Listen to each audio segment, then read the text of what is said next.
जहां इजराइल पर ईरान ने एक बार फिर से मिसाइल स्ट्राइक कर दी है और इसके बाद अटैक के बाद की जो तस्वीरें हैं वो हर शहर से निकल करके सामने आ रही हैं। यरूशलेम हो या फिर उसके अलावा अशदोद हो, वहां से तस्वीरें सामने आ रही है कि मिसाइल अटैक से 10 से ज्यादा मिसाइलों से हमले की खबर है। इजराइल ने एक्टिव किए अपने एयर डिफेंस सिस्टम। यरूशलेम, तेल अवीव, अशदोद पर ये मिसाइल अटैक किए गए हैं, जिसके बाद की तस्वीरें भी सामने आने लगी हैं कि इजराइल पर जब ईरान की तरफ से ये मिसाइल स्ट्राइक की गई है तो किस तरीके से यरूशलेम, तेल अवीव और अशदोद में अब तबाही देखने को मिल रही है, उसके निशान देखने को मिल रहे हैं। और बताया ये जा रहा है कि 10 से ज्यादा मिसाइलों का इस्तेमाल किया गया है ईरान की तरफ से इस हमले को कामयाब करने के लिए। हालांकि दूसरी तरफ इजराइल ने भी अपने डिफेंस सिस्टम को एक्टिव कर लिया है। हवा में ही इन मिसाइल को इंटरसेप्ट किया गया है, ये भी जानकारी मिली थी। ईरान का जो मिसाइल हमला हुआ है इजराइल में, उसके बाद की तस्वीर देखिए। लोग आपको एक तरफ नजर आ रहे होंगे, दूसरी तरफ जो मिसाइल गिरी है उसके बाद हमला हुआ वो धुआं। एक जानकारी और दे दें, अशदोद के पावर स्टेशन पर बड़ा मिसाइल अटैक हुआ है। बैलिस्टिक मिसाइल से स्टेशन के पास धमाका हुआ है और इसके पहले भी ईरान ने बैलिस्टिक मिसाइल का इस्तेमाल किया है। अभी भी ईरान उन्हीं पर निर्भर है। बैलिस्टिक मिसाइल्स और ड्रोन से इस जंग को आगे बढ़ा रहा है। कुछ तस्वीरें सामने आई हैं, कुछ ड्रोन्स को इंटरसेप्ट जरूर किया गया है, कुछ मिसाइल्स को इंटरसेप्ट जरूर किया गया है, लेकिन कुछ जगह पर धमाके की आवाज सुनी गई है। बैलिस्टिक मिसाइल से धमाका हुआ है अशदोद के पावर स्टेशन पर, और पावर स्टेशन पर धमाके का सीधा मतलब यह है कि इजराइल को नुकसान ऐसा पहुंचाना चाहता है ईरान, शहर में भी थोड़ी दिक्कत हो, एनर्जी जो बड़े बड़े सेक्टर हैं उनको दिक्कत हो, इसलिए अशदोद के पावर स्टेशन पर यह धमाका किया गया है। यह भी बड़ा प्रिसाइज अभी तक हमला हमें देखने को मिल रहा है अलग अलग शहरों में, क्योंकि इसके पहले हाइफा, यरूशलेम, तेल अवीव, जहां पर मिसाइल अटैक किया है इजराइल के द्वारा, कई जगह पर दावा यह किया गया कि वहां पर इजरायली डिफेंस फोर्स के बंकर्स भी हैं। लेकिन अभी सबसे बड़ा अपडेट यह कि अशदोद के पावर स्टेशन पर जबरदस्त मिसाइल अटैक ईरान के द्वारा किया गया है और इजराइल को नुकसान भी इसमें हो सकता है। सर, ये स्ट्रेटेजी के हिसाब से क्या लगता है कर्नल शैलेंद्र?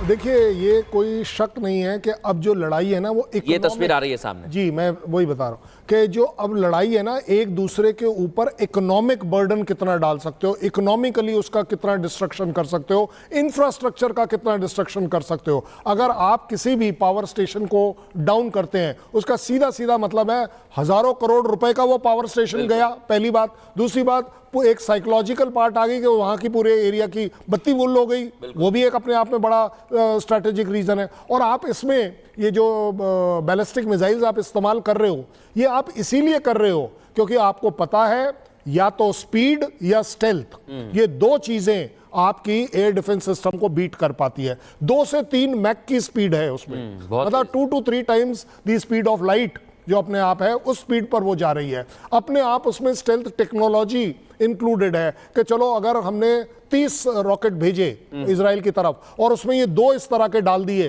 तो आपके ये पार हो जाए, बाकी शायद हो सकता है इंटरसेप्ट भी हो जाए। क्योंकि आपको ये भी नहीं पता, इसमें 500 किलो का जो TNT भरा हुआ है वो आप सोचिए कितनी बड़ी डिस्ट्रक्शन करेगा, स्पेशली एक अगर आप एनर्जी स्टेशन के ऊपर डाल रहे हैं और एक न्यूज बनती है, एक माहौल बनता है, आप एक अपने आप को विनर के तौर पर डिक्लेयर करने को तैयार हो, तभी तो आप ये क्रेडिट ले रहे हो as far as Iran is concerned.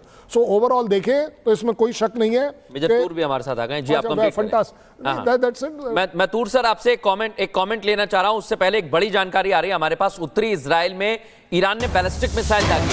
देखिए, अभी तक बैलिस्टिक मिसाइल का इस्तेमाल हो रहा है जबरदस्त तरह से। मिसाइल अटैक के बाद काले धुएं का गुबार उठा है।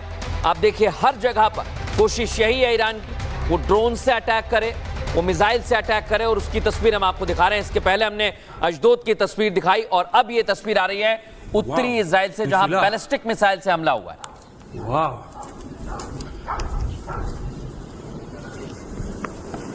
वाह, निफिला। तो उत्तरी इजराइल में ये बैलिस्टिक मिसाइल से जो हमला हुआ है, जो धमाका हुआ है, उसके बाद की तस्वीरें आप देखिए। अंदेशा यही जताया जा रहा है कि एक बड़ा नुकसान हुआ है। मेजर तूर, तस्वीरें साफ तौर पर ये बता रही हैं कि नुकसान हुआ है। अब उत्तरी इजराइल हो, दक्षिणी इजराइल हो, हर जगह इजराइल में इसी तरीके से धमाके किए जा रहे हैं। उसकी वजह भी ये है कि इजराइल वैसे कंजस्टेड है, इस वजह से बार बार वहां पर जो टारगेट है वो सटीक बैठ जाते हैं। देखिए, जिस तरीके से अमेरिका और ये जितनी भी वेस्टर्न कंट्रीज जो जो पहली चीज टारगेट करते थे खाड़ी मुल्कों में, बेसिकली वहां के अवाम को इफेक्ट करने वाली चीजें, जैसे कि पावर स्टेशंस हो गए, ठीक है, इलेक्ट्रिसिटी को लेके हो गया, एक बार बिजली गुल तो पानी की भी कमी होगी, क्योंकि इलेक्ट्रिकल पंप ही पंप करेंगे पानी को घरों में। और जिस तरीके से रिहायशी इलाकों में मतलब अभी अटैक हो रहे हैं, अभी 15 लोकेशंस हैं, 15 लोकेशंस इंक्लूडिंग अशडोद पावर स्टेशन, ये उत्तरी गोलान वाली साइड है, नॉर्थ ऑफ इजराइल के, और एक दो और जगह है दक्षिण इजराइल में, शोमरिया और दिवीर, इधर भी हमले हुए हैं। अब वहां पे क्या है वो अभी पता नहीं है, पर देखिए स्ट्रेटेजिकली ईरान को इंटेलिजेंस है। कल उन्होंने बायोलैब भी नष्टो नाबूद की, ठीक है।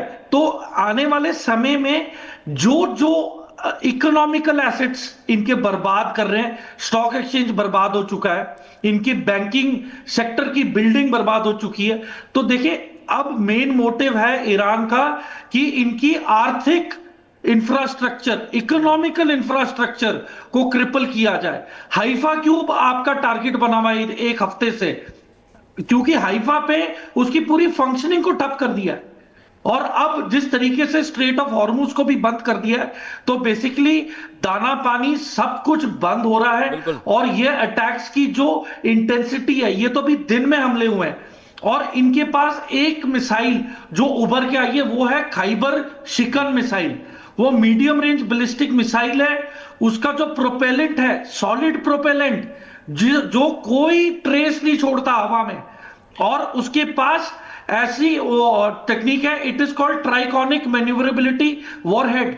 मतलब वो अपने रास्ते में तय किया हुआ पाथ पर यदि एरो 3 या एरो 2 या फिर कोई भी आयरन डोम की मिसाइल इसकी ओर आएगी, ये उसे चकमा देके अपने टारगेट की ओर बढ़ेगी। तो आप देखिए टेक्नोलॉजी वाइज भी यहाँ पे अपने वेपन सिस्टम्स को अपग्रेड कर रहे हैं और दाग रहे हैं इजराइल पे। और आने वाले 48 घंटे बहुत ही डिसाइसिव होने वाले हैं। क्यों? क्योंकि ईरान के फॉरेन मिनिस्टर अभी रूस में बैठे हैं। रूस अमेरिका के साथ बात करवा रहा है, ईरान की पूरी कोशिश हो रही है, और दाव पेच ये लगे हुए कि यदि आप यूक्रेन को कंट्रोल कर लो, संभाल लो, तो यहां पे हम ईरान को कंट्रोल करके संभाल लेंगे। यदि अमेरिका इस पक्ष में नहीं है और ईरान इस पक्ष में नहीं है, तो फिर रूस और यूक्रेन का युद्ध तो चलेगा ही, ऊपर से ये एक नया फ्रंट लंबे दौर का शुरू हो जाएगा। बिल्कुल।